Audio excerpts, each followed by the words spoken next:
चलिए next topic start करते हैं। नेक्स्ट टॉपिक है इंडियन नेशनल आर्मी। अब ये क्या कैसे बना, क्या हुआ, इसके बारे में मैं आपको बताती हूँ।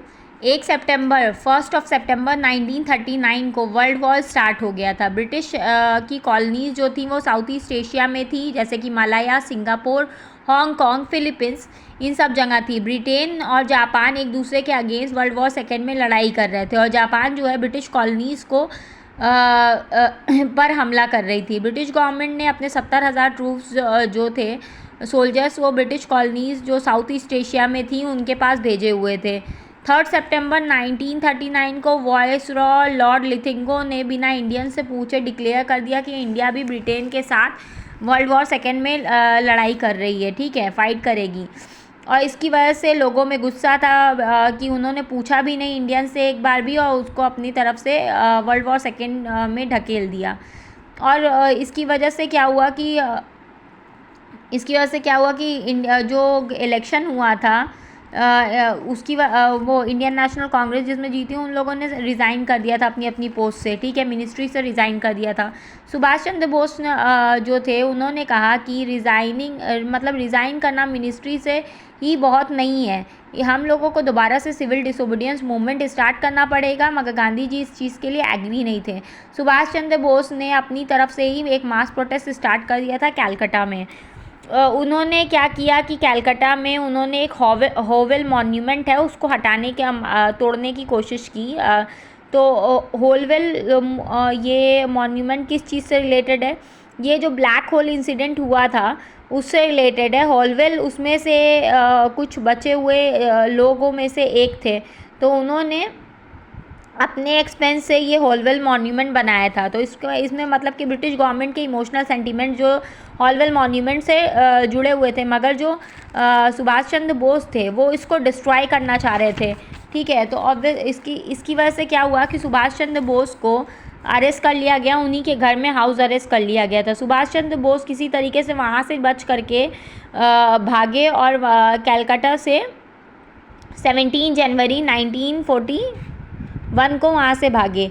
सुप्रीम कोर्ट ने क्या किया, सुप्रीम कोर्ट बोल रही हूँ, सॉरी यार, वो सुभाष चंद्र बोस ने फिर वहाँ से वो जर्मनी गए कलकत्ता से, और जर्मनी में उन्होंने देखा कि वहाँ पे जो जर्मनी ने करीबन 1000 of prisoners of war camp में इकट्ठा करके रखे, जो 70,000 ट्रूप्स ब्रिटिशर्स ने साउथ ईस्ट एशिया में भेजे थे। तो साउथ अफ्रीका से इन लोगों ने इंडियन सोल्जर्स को मतलब कि बंदी बना करके प्रिजनर ऑफ वार कैंप में रखा हुआ था, ठीक है।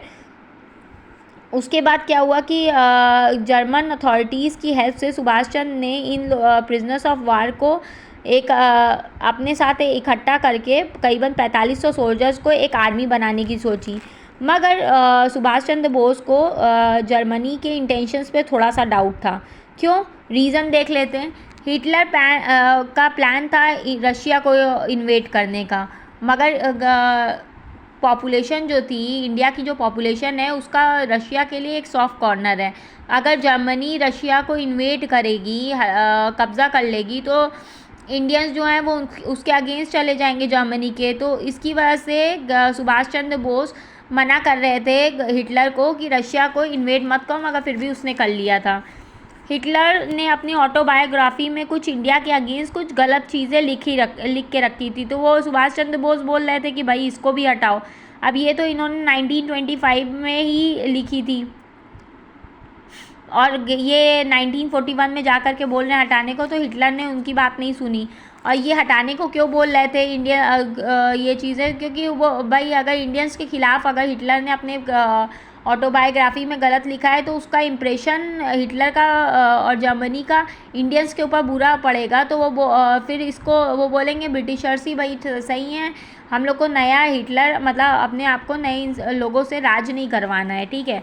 तीसरा रीज़न ये था कि हिटलर और सुभाष चंद्र बोस की जो मीटिंग हुई थी 1942 मई में, उसमें क्या हुआ, सुभाष चंद्र बोस को ये रियलाइज़ हो गया था कि अगर भाई ब्रिटिशर्स को हटाने के लिए जर्मनी का सपोर्ट लेंगे तो ये गलत हो जाएगा, क्योंकि क्या पता भाई ब्रिटिशर्स को हटाने के बाद इंडिया से ये जर्मनी खुद रूल करने लगे इंडिया पे। तो इसके लिए सुभाष चंद्र बोस जापान गए। सुभाष चंद्र बोस ने क्या किया कि सबमरीन से फरवरी 1943 में वो जापान पहुँचे। जापान पहुँचने के बाद उनको जापान जो है वो भी फाइट कर रही थी ब्रिटेन के अगेंस्ट, मगर ये भी था कि लॉर्ड लिथिंगो ने बिना इंडियन से पूछे डिक्लेयर कर दिया था कि भाई ब्रिटिशर्स के साथ मिल करके इंडियन वर्ल्ड वॉर सेकेंड में वो कर रहे हैं।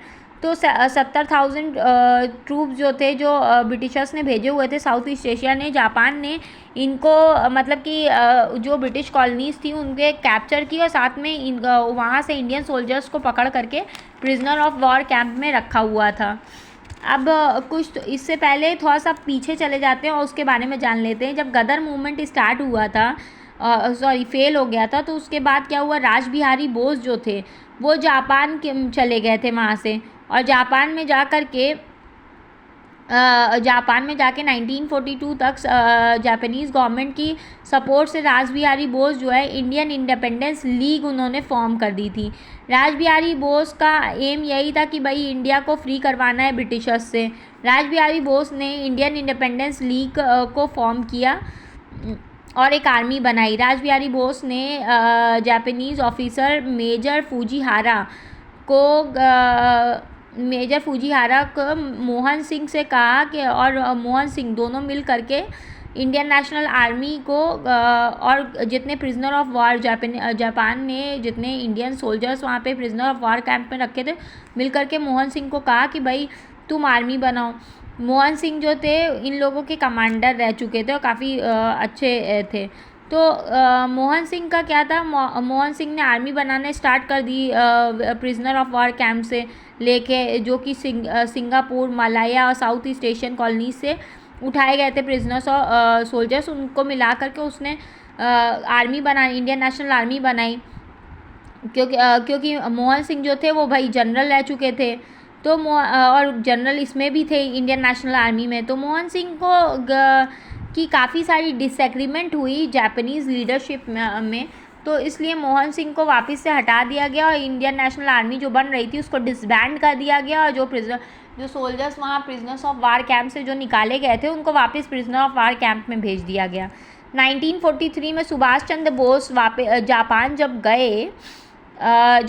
गए तो उन्होंने वो राज बिहारी बोस से मिले। राज बिहारी बोस ने एक मीटिंग बुलाई सिंगापुर में जुलाई 1943 को, और इंडियन इंडिपेंडेंस लीग को सुभाष चंद्र बोस को कंट्रोल दे दिया। सुभाष चंद्र बोस की भाई काफ़ी पॉपुलैरिटी थी। सुभाष चंद्र बोस ने वापस से इंडियन नेशनल आर्मी को बनाया, और इंडियन नेशनल आर्मी को जब पता लगा लोगों को कि Subhash Chandra Bose Indian national army को लीड कर रहे हैं, तो काफ़ी सिविलियंस ने भी ज्वाइन किया, उनको फाइनेंशियल सपोर्ट भी काफ़ी मिला साउथ ईस्ट एशियन कंट्रीज से।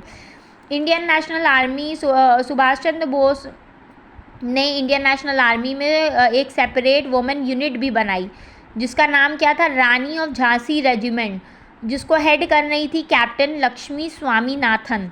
ठीक है, इंडियन नेशनल आर्मी में कोई भी टाइप का ऊंच नीच और कोई भी रेशियल डिस्क्रिमिनेशन, कोई भी रिलीजन से रिलेटेड डिफरेंसेस नहीं था। लोग एक ही साथ रहते थे, ना गोरा ना काला, ना कोई हिंदू ना मुस्लिम, ऐसा कुछ नहीं था इंडियन नेशनल आर्मी में।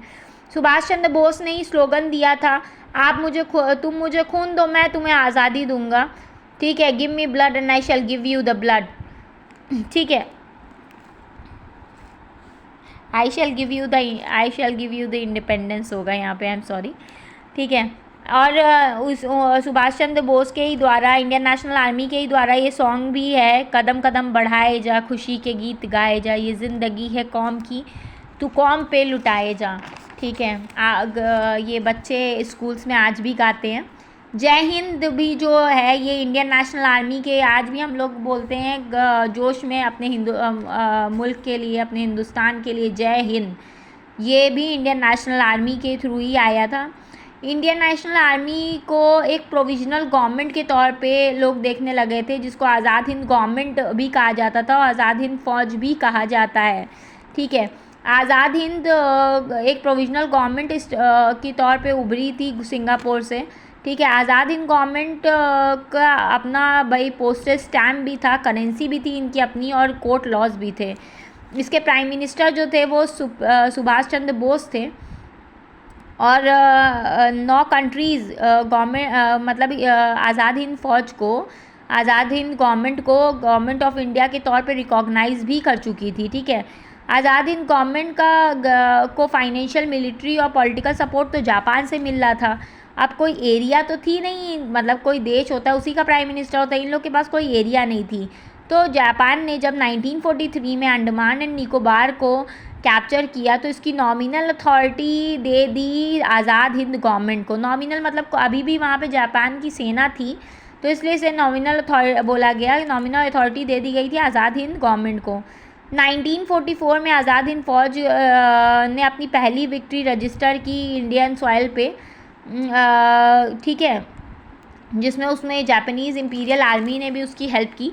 और आज़ाद हिंद फ़ौज ने नागालैंड, कोहिमा और मणिपुर, इम्फाल तक एरिया मतलब कैप्चर कर ली थी। और मोइरांग इन मणिपुर, मोइरांग जो है मणिपुर का एक पार्ट है, और यहाँ पे पहली बार इंडियन नेशनल आर्मी ने हिंदुस्तान का झंडा लहराया था, इसलिए ये एरिया इम्पॉर्टेंट है। अगर आपको मेरी वीडियो पसंद आए तो प्लीज़ आप इसे लाइक कर देना, आप लोग की सपोर्ट की बहुत रिक्वायरमेंट है मुझे। आप इसे सब्सक्राइब मेरे चैनल को कर लेना और ज़्यादा से ज़्यादा लोगों को शेयर करना।